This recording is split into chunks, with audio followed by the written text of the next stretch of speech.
If I could give young Bianca advice, it would be don't underestimate the value of networking.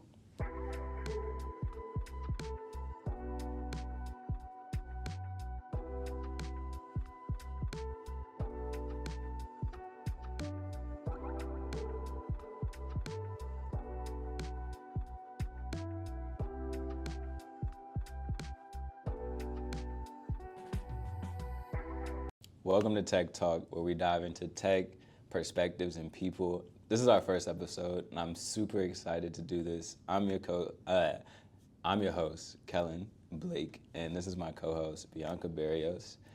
I'm glad to have you here. You're like one of my favorite people in general, so this is going to be super fun. And since this is our first episode, we're going to kick it off with some quick questions. All right. Have you ever played Would You Rather? I have. All right, so we're going to do a quick tech Would You Rather. All right, you ready? All right. First question. Would you rather Mac or PC? PC. Would you rather text or call? Text. Would you rather only use Facebook or Instagram? Instagram. Would you rather Would you rather have unlimited storage or unlimited battery life? Unlimited battery life. Why? Because I need to stay in communication with a lot of people. That's fair. I ain't mad at it. All right, last one. Would you rather never need another password again or never get another spam email? Oof, never get another spam email. Really? Yes. I'm going with password, 1,000%. No. And I'm also against you with the Mac and PC. I think our jobs kind of dictate that. Yes. I love Mac. Like, I have everything Mac ecosystem. Like, if you asked my brother, he would shun me.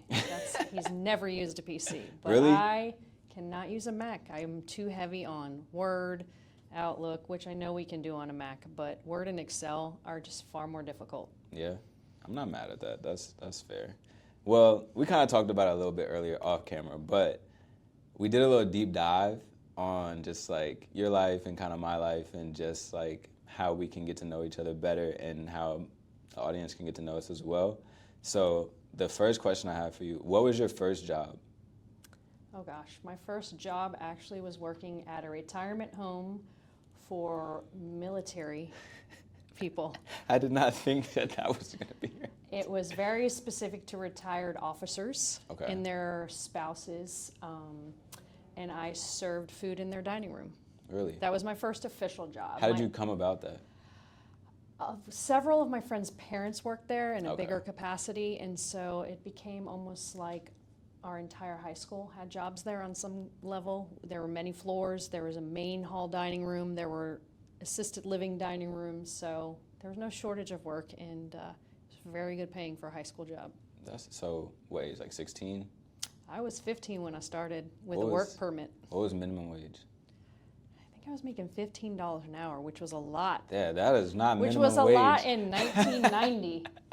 My first job, I made like $7.25. Yeah.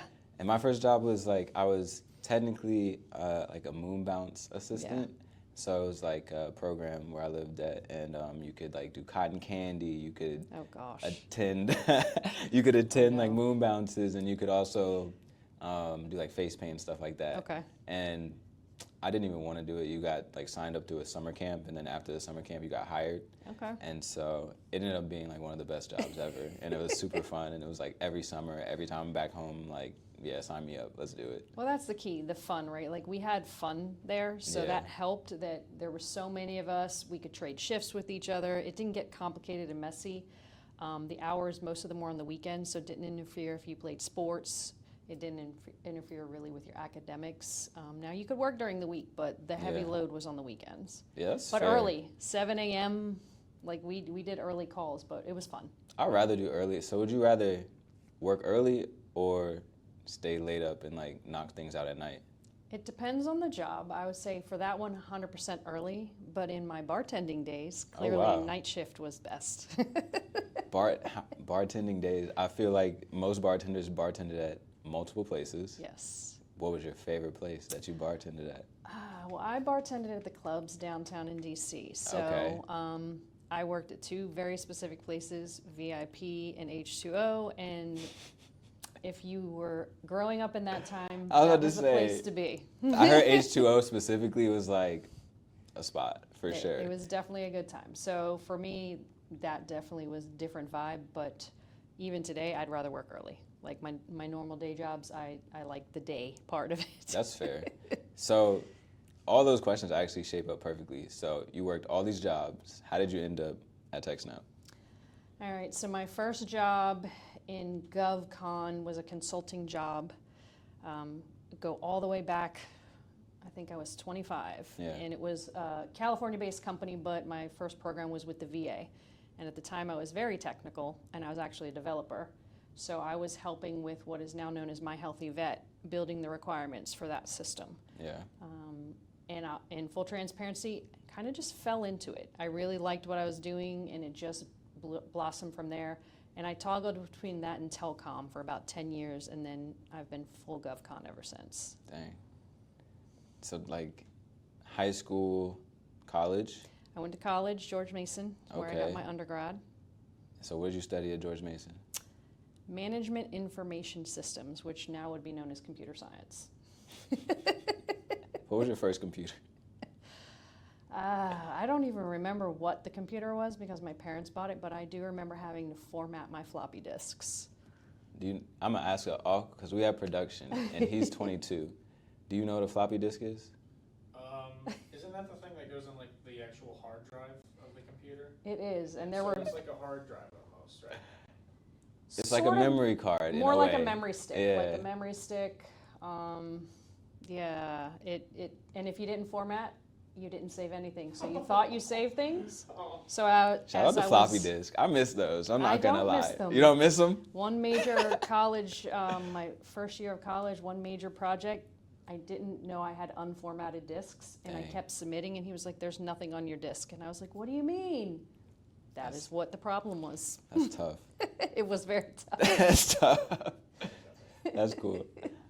So after GMU, Yep. you went to UNC. I went to UNC, but much later in life. Okay. I had about 20 years of career in me, and then I went back for my master's. What did you get your master's in?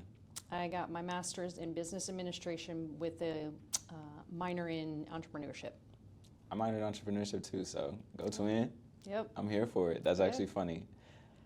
So for me, being a student athlete was something that taught me like discipline and like time management and stuff like that. Like, what was that for you? I would say the same thing. I'm the oldest in a Latino family. That says anything you would need to know about a Latino family. How many I'm the siblings? oldest. I'm one of four, but I'm Okay. the oldest cousin. I'm the oldest grandchild. I am the oldest everything. So that means you're the first, though. I am the first, but I'm also the one who was responsible to raise the rest. So my life was structured early on, but in full transparency, I think structure. I played basketball and soccer. Okay. I worked no less than part-time and towards the end of high school full-time. So I was managing a lot of different schedules. That's really how I got my structure and how I can multitask. Not always ideal, but I can multitask with the best of them. I can't say that for like, I don't want to call them like normal people, but like like athletes. I think that's something that is very heavily like instilled in us. Like, you know, for me personally, I wake up 4 a.m., gotta go run. Go train. Then I have class, then I have practice, then I have another class, then workout, lunch. Like, your days are very structured. So like when I came to work in like corporate world, it became very like easy. Yeah. And I was like, well, I know I need to plan ahead for this. I know I need, like, this is going on. So I think that's a very underrated like thing that people don't think of as far as like athletics come into place and stuff like, and even just having a job, like you have to kind of work your schedule around it as a young student and stuff like that. So that's actually pretty cool. We're a lot similar in a lot of ways that I didn't think of. So I'm an only child, so. Yeah, I'm definitely not that. That differs a little bit, but I think it's so funny because a lot of my friends are like, I deem them to be like extended family. Yeah. So I never really, and then my cousins and stuff like that, I got a lot of those. So I'm right there with you. Yep. What risk felt the scariest throughout your career? That's a And good why? question. God, I feel like there was a lot of risks of instances from shifting to GovCon to telecom, right? Like, will that work? Is that a long-term reality for me? And it worked until it didn't, right? There was a telecom heyday where if you didn't work in telecom, it was definitely odd, at least in this area specifically. Between the Sprints, the Nextels, the Verizons, it was kind of the thing. You said Nextel, no, all I thought of was chirp, chirp. Chirp. Yep. I worked for Nextel International, which was a lot funner of a gig because we got to travel. Our entire market was Latin America, so I spent a lot of time in South America. You travel a lot already. I do. Where's I your love to favorite travel. place? Brazil, hands down.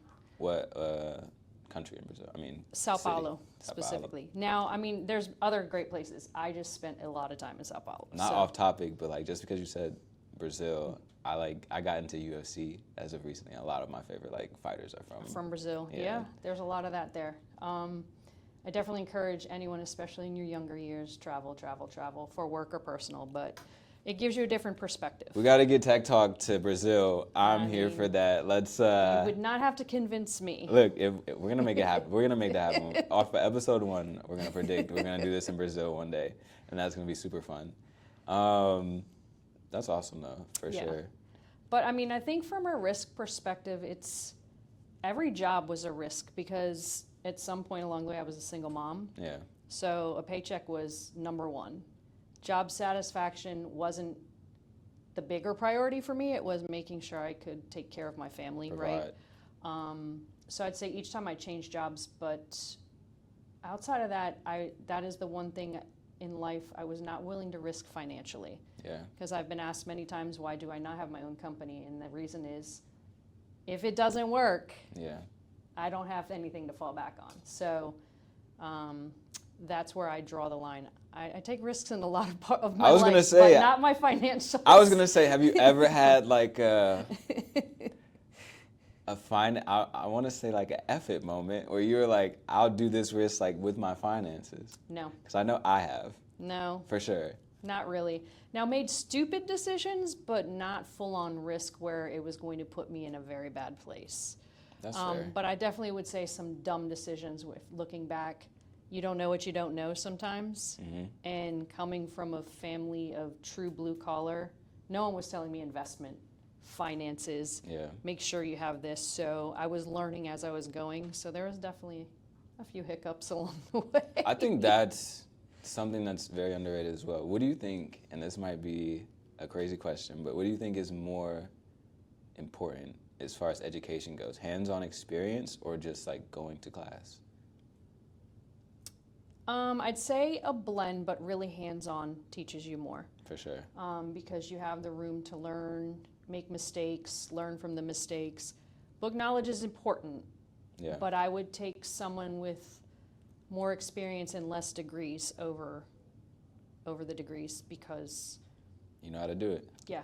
Book smart is book smart. Can you apply the book smart? And not to knock anyone, degrees, certs, it's all important, but if you can't apply that to real experiences, in real life, nothing ever goes as planned. And that all starts with the opportunity because I think, prior to working here for myself, like I did a couple blue collar jobs, I did a couple marketing, stuff like that. But like here, I was able to kind of like take the risk and be able to actually dive into my career. Like being a TekSynap helped me personally just grow and be able to use things that I probably wouldn't have had access to, especially when it comes to like finances. Like for me, graphic design, a lot of the softwares, the computers, they are quite expensive. Yes, they are. But I think as having that working mentality from like a young age, I was able to save my money. Like sometimes my parents would do things where they'd be like, all right, whatever you make, like I'll match it if you save it by the end of the year. So like that helped me get my first computer, my first phones, my gaming system, stuff like that. So I think it's very important, and it's funny like just how all of that goes full circle. And even you say like taking the risk, like dumb decisions, like all those decisions shaped you to be where you are. 100%. I am a firm believer, no matter the decision, it lays the path and you learn something from everything. For sure. From jobs, from life experiences. No one should turn around and be like, I just wish I never did that. Those who don't like to learn from their mistakes or things, it's a rougher patch for them. It's a rougher road. Yeah, and I mean, even talking about learning, it's like you're in a position where you have to teach. Yep.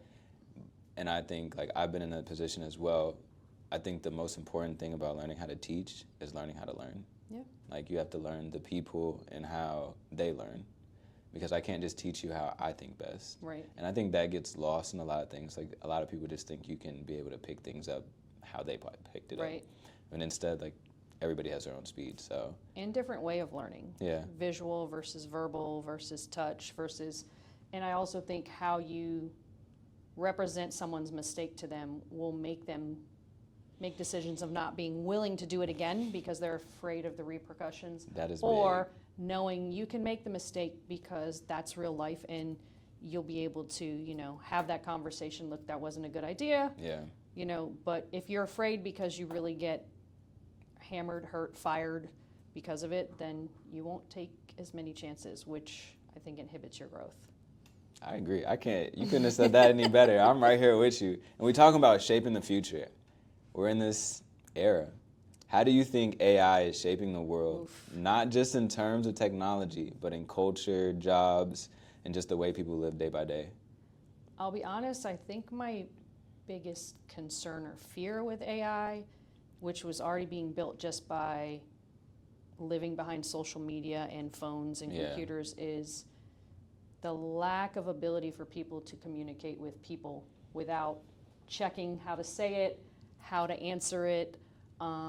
That's my bigger concern. I also see the positives of, like, you're writing something, you want to see if it can reword it a little more concise for you or help you out. But my biggest fear is that we are already, as a world, honestly, but even in this country more specifically, of we don't communicate well. Everything is behind a screen, and I think it's going to be a demise if we don't figure out how to navigate it properly. And it's hard to control. I think we all know technology is technology. So that's my biggest fear. I mean, I can tell you from managing people of right out of college all the way up to people even my age or older, the communication styles and differences are significant. Yeah. But it's also, how do I learn how to adapt to people's different communication styles and knowing what works best and pulling some people out of their shells who really don't like face-to-face conversations. But I think that's what it's like deeming it to be, is like we're already not face-to-face enough, and then, you know, we had things happen and, you know, people are only at home. And I can't even say, like, I'm at home most of the time. Like, I work remote, so, like, being in the office, but having that balance of, like, personal interaction and computer interaction and being able to, like, combine the two, I think that should be a class just in and of itself. It should be. Post-COVID has been the hardest years of management for me in my entire career. Because of that. The challenges, I don't know what the right word is, but the asks of acceptable things is gone beyond what I thought I'd ever deal with in my career, right? And so I could go on and on with different examples, but utterly, I think post-COVID, there should be classes on how to navigate this new hybrid world. I love the hybrid environment. I don't like full-time remote for everyone because there is a disconnect. There's a big disconnect. It doesn't matter how many times you talk to someone via video a day. Yeah. There is a disconnect with the human body language, you know, sitting in front of people.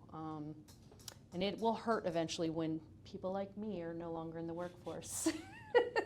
You gotta pass it down. Look, we got you.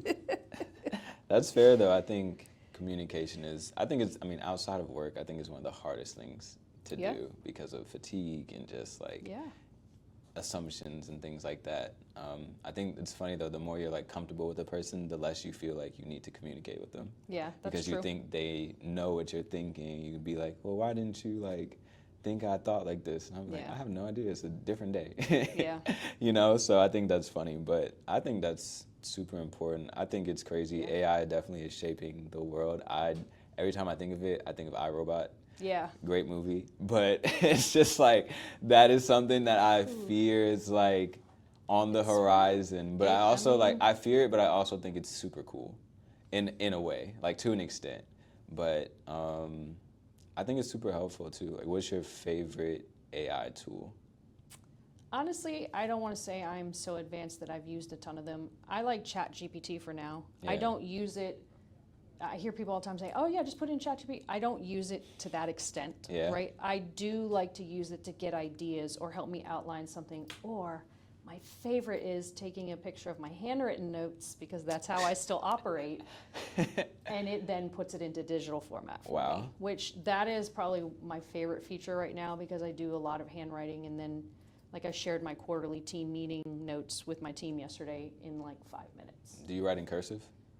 No, more print. Okay. And now, let's be clear, I had to make some edits because I'm not the neatest handwriter, but I mean, collectively, it took me a total of 10 minutes to get those notes out from a Yeah. 3-hour meeting, right? So I do see the value add, but I am concerned because it is abundantly clear when certain individuals consistently write in a way you know they don't write.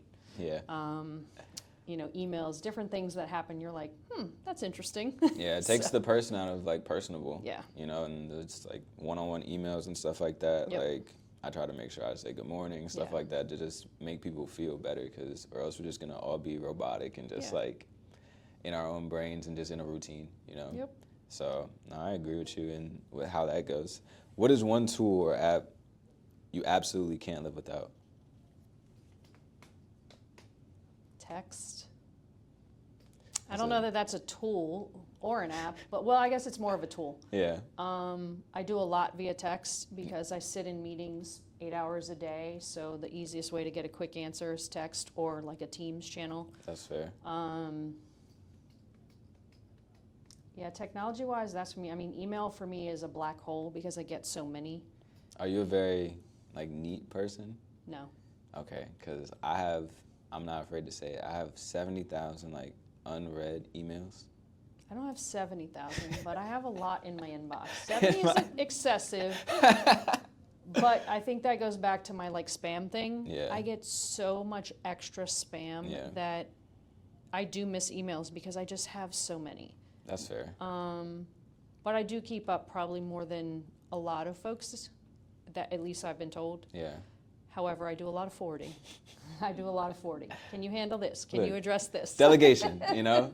I ain't mad at it. That's actually hilarious, though. All right, well, text. I'm not mad at that. I guess one that I couldn't live without.